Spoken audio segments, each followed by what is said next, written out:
Je vais essayer de vous nourrir avec la biologie moléculaire dans les histiocytoses langues anciennes. Donc effectivement, il y a 10-15 ans, on se posait la question, les histiocytoses langues anciennes, c'est lié à quoi? Et il y avait deux grandes théories, la théorie immunoréactive, c'est-à-dire une cellule intrinsèquement normale mais agressée par l'environnement et qui devenait désorganisée et qui altérait son environnement, et la théorie néoplasique, c'est-à-dire une cellule qui intrinsèquement avait acquis des super pouvoirs mutationnels et du coup devenait anormale. Et donc à partir des années 2010, et l'équipe du Dana-Farber, il y a eu la découverte de la mutation de BRAF600E dans la moitié des histiocytoses langues anciennes. Et donc en fait c'était plutôt une cellule qui intrinsèquement avait acquis une anomalie génétique. Donc cette anomalie, ça a été BRAF600E, puis MAP2K1, et puis d'autres mutations dans BRAF. Et globalement, le problème tourne autour de MAP2K1 et BRAF. Et donc tout ça, c'est la voie des MAP kinases. Donc je vous représente cette figure, en fait, qui représente une cellule. On peut dire une cellule d'histiocytose langue ancienne. Et donc une cellule, elle est gérée par son noyau, qui est le grand poste de commandement, et elle doit recevoir des signaux extérieurs via ses récepteurs. Et pour que le récepteur et le poste de commandement communiquent, il y a une voie de signalisation des messagers, qui est un peu vue comme une roue dentée ici, qui est un engrenage, avec plusieurs protéines, les unes derrière les autres, qui vont communiquer. Et donc quand il y a un signal activateur, tout le mécanisme de transmission se met en route et le noyau a la connaissance et peut décider d'agir. Quand il y a une mutation dans une protéine de la voie des MAP kinases, donc une mutation de BRAF600E par exemple, en fait la roue au milieu elle va tourner toute seule, ce qui fait que la cellule va être activée sans signal extérieur. Et en fait c'est ce qui se passe dans les cellules d'histiocytose langue ancienne. Quand il y a une mutation de MAP2K1, eh bien c'est la roue dentée d'après qui tourne toute seule et ça aboutit globalement à la même conséquence au niveau cellulaire et en réaction de la cellule. Et donc le spectre mutationnel actuellement connu dans les histiocytoses langue anciennes, il est mieux connu que dans les autres histiocytoses rares. Et donc dans les histiocytoses langue anciennes, c'est surtout BRAF-V600E et puis il y a MAP2K1 qui est l'autre mutation fréquente et d'autres mutations de BRAF un peu moins fréquentes. Mais globalement, voilà le spectre connu. Globalement, dans 10 à 15% des cas, on n'arrive pas à mettre en évidence la mutation. Alors, est-ce que c'est parce que c'est des échantillons qui sont trop peu infiltrés en cellules tumorales ou de matériel de qualité médiocre? C'est bien possible. Peut-être qu'il y a des mutations encore très rares. Et globalement, on peut penser avoir fait un peu le tour du sujet. D'où viennent ces mutations? C'est une autre question et qui peut répondre à certaines questions qui ont été posées auparavant. En fait, la réponse c'est qu'on ne sait pas. Globalement, nos protéines dans le corps, on a 20 000 qui permettent de gérer et de constituer nos cellules, faire la constitution des cellules, les grandes briques, plus tout ce qui doit être fonctionnel. Et tout ça, c'est codé par 3 milliards de paires de bases et seulement 1% du génome est codant. Et en fait, ça va être la mutation d'un élément de ce code, vous avez vu sur 3 milliards de paires de bases, qui va, à certains endroits particuliers qui sont particulièrement critiques dans la fonction d'une protéine, générer une nouvelle protéine mutée et qui va du coup entraîner la maladie. Comment sont acquises ces anomalies? En fait, on ne sait pas. Voilà. Ce qu'on peut penser, c'est qu'on part d'une cellule à partir des gamètes de nos parents pour arriver à plusieurs milliards de cellules constituent notre corps, et à chaque fois il y a une division cellulaire. On sait qu'à chaque division cellulaire, bon, les chiffres sont variables, mais il y a 5 erreurs globalement qui se fait. Donc à la fin, vous imaginez qu'il y a beaucoup d'erreurs. Si ça tombe au mauvais endroit, dans une cellule qui est particulièrement fragile et qui ne va pas s'auto-éliminer parce que l'erreur lui cause trop de problèmes, et ben on peut se retrouver dans des maladies cancéreuses ou des histiocytoses qui ne sont pas des cancers, mais finalement qui partagent un petit peu ce trait de mutation comme ça dans une cellule qui devient un petit peu incontrôlée par le corps. Donc maintenant le moléculaire, parce que je vous expliquais, je vais vous donner quelques données génétiques et moléculaires. En fait, on va l'étudier grâce à Jean-François Émile. Donc à partir de la biopsie qui est mise dans de la cire de bougie, eh bien, il va lire les lames, et ça, il vous les a montrées. Mais également, en fait, on va prendre un petit bout de la tumeur, et puis ça va être digéré par des enzymes pour récupérer juste l'ADN, qui va être mis dans un tube et qui va passer dans une machine pour en fait lire le fameux code. Voilà, ça s'appelle l'étude moléculaire de la biopsie. Alors, quand on fait une étude moléculaire, il faut savoir qu'il y a plusieurs techniques et avec des sensibilités différentes. Et dans l'histiocytose langue ancienne, les cellules tumorales, enfin, les cellules malades, elles représentent une petite proportion des cellules dans la biopsie. Dans un cancer, dans un mélanome, c'est un tapis de cellules cancéreuses, donc il n'y a pas de souci, c'est facile d'identifier les mutations. Quand c'est quelques cellules, 3-4% parmi plein de cellules normales, forcément vous comprenez qu'il y a du parasitage dans la lecture du code.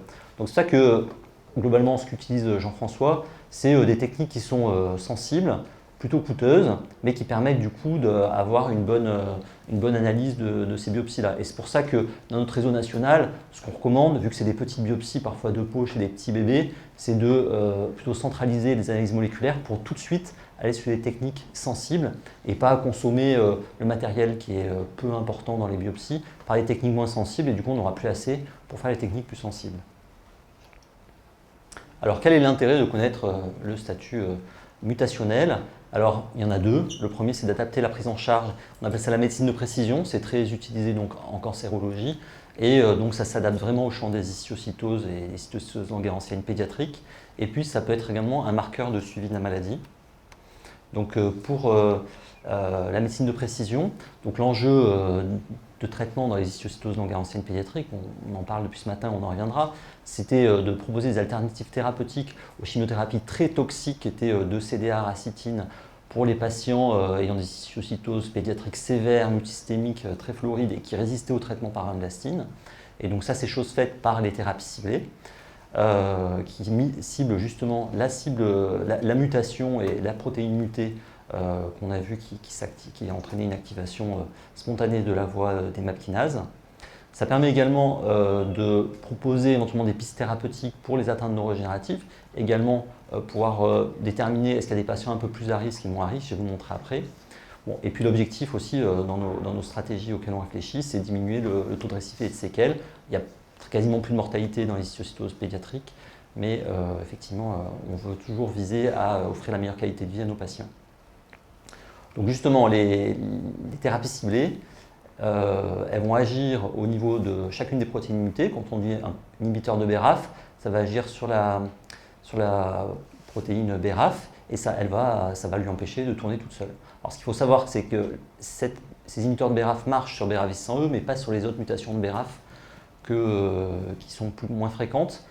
Donc dans ces cas-là, on utilise des inhibiteurs de MEK qui là bloquent tout ce qui se passe avant, donc ça bloquera les mutations de BRAF, et puis ça bloquera aussi les mutations de MAP2K1, puisque MEK et MAP2K1 c'est la même chose. Donc ça s'appelle les thérapies ciblées et voici leur fonctionnement. L'autre chose, c'est quand un patient se présente à nous, effectivement, on nous pose la question, madame avait posé la question pour Rosaille, c'est est-ce que mon enfant, une fois qu'il aura fait son traitement, est-ce qu'il risque de récidiver? Quel va être son avenir? Et donc, justement, avec cette donnée moléculaire, grâce aux données du registre, avec un suivi de patients qui est sur de nombreuses années, ça nous permet maintenant de pouvoir déterminer des profils évolutifs de patients. Et on s'est rendu compte, et c'est les travaux qu'on a fait il y a 5-10 ans, qu'avec la mutation BRAF-V600E, qui était la mutation la plus fréquente, effectivement, c'est des patients qui avaient tendance à un peu plus réactiver leur maladie après l'arrêt du traitement, même s'ils répondaient au traitement. Et également, ces patients qui ont une atteinte neurodégénérative, qui représentent une très faible proportion de notre cohorte, mais mettons entre à peu près 2,5% des patients, eh bien, finalement, on enrichissait considérablement la prévalence de ces atteintes neurodégénératives si on sélectionnait déjà les patients qui avaient des atteintes hypophysaires ou de la base du crâne osseuse ou orbitaire. Et si en sus, ils avaient la mutation BRAF-V600E, on constatait que ce risque était augmenté. Bon, on ne peut pas se dire que c'est 33%, c'est moins, mais en tout cas, c'était statistiquement significatif. Donc l'autre question, BRAF-V600E est largement prédominant, mais vous avez vu qu'il y a d'autres sous-types de mutations qu'on a commencé à étudier il y a un peu moins longtemps. Et donc c'est le travail qu'on vient de publier récemment, c'est un petit peu le profil de présentation des patients ayant pas la mutation BRAF-V600E, mais les autres mutations moins fréquentes. Donc quand on n'est pas BRAF-V600E, effectivement, on a beaucoup moins de risques d'avoir ces atteintes sévères du jeune nourrisson. Et a priori, notre première intuition, c'était qu'il y avait quand même de très faibles risques d'avoir une atteinte neurodégénérative. Donc là, on a montré les résultats de la cohorte sur les patients qui ont des mutations MAP2K1, donc c'est que des patients pédiatriques, des mutations dans BRAF, mais ailleurs que BRAF-V600E. Ce qu'on constate effectivement, c'est qu'aucun de ces patients, alors ce n'est pas non plus un nombre infini de patients, il faut rester prudent, c'est des maladies rares, et puis vous avez vu, c'est des sous-groupes, mais aucun n'avait fait d'atteinte neurodégénérative. En revanche, ils n'étaient pas non plus indemnes de présentation quand même problématiques, puisque vous voyez que de temps en temps, il y a quand même certains patients qui font ces atteintes sévères du jeune nourrisson, donc qui vont parfois avoir besoin de thérapie ciblée, et du coup, ce sera des inhibiteurs de MEK. Et puis parfois, il y a des atteintes sévères pulmonaires très, très destructives, ce qui pose de vrais problèmes, ou des atteintes de cholangique sclérosante qui sont aussi problématiques. Donc j'en ai fini sur la prédiction un petit peu de l'évolution de la maladie grâce à la connaissance du statut mutationnel. Et le dernier point, c'est le suivi de la maladie qui peut être possible grâce à la connaissance du statut mutationnel. Et donc je vais vous expliquer comment, et puis pour ceux qui savent, c'est le fameux suivi de la béraphémie, qu'on dit vulgairement. En fait, quand on a une tumeur ou une histiocytose, ces cellules-là vont libérer de l'ADN, du déchet cellulaire, dans le sang, et ça va être très rapidement éliminé dans les urines, en quelques heures. Et donc, par une simple prise de sang, on peut essayer de récupérer cet ADN circulant qui va être éliminé, et on peut essayer de détecter la mutation qu'on connaît dans la tumeur. On essaye de la détecter dans le sang, ça s'appelle la biopsie liquide. De sang fantasmatique, on pourrait dire que par une simple prise de sang, on pourrait faire les diagnostics.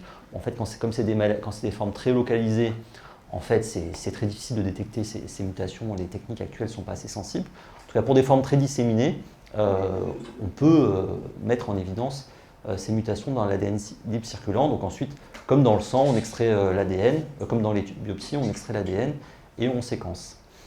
Et donc, effectivement, c'est les travaux qu'on a montrés que quand on connaît le statut BRAF600E muté dans la biopsie, ça nous permet de suivre chez nos patients l'évolution de cet ADN circulant, et ça donne un autre marqueur intéressant, complémentaire et aussi quantitatif. Enfin, là, c'est une donnée quantitative, peut-être plus quantitatif que regarder un suivi d'IRM ou des radios osseuses.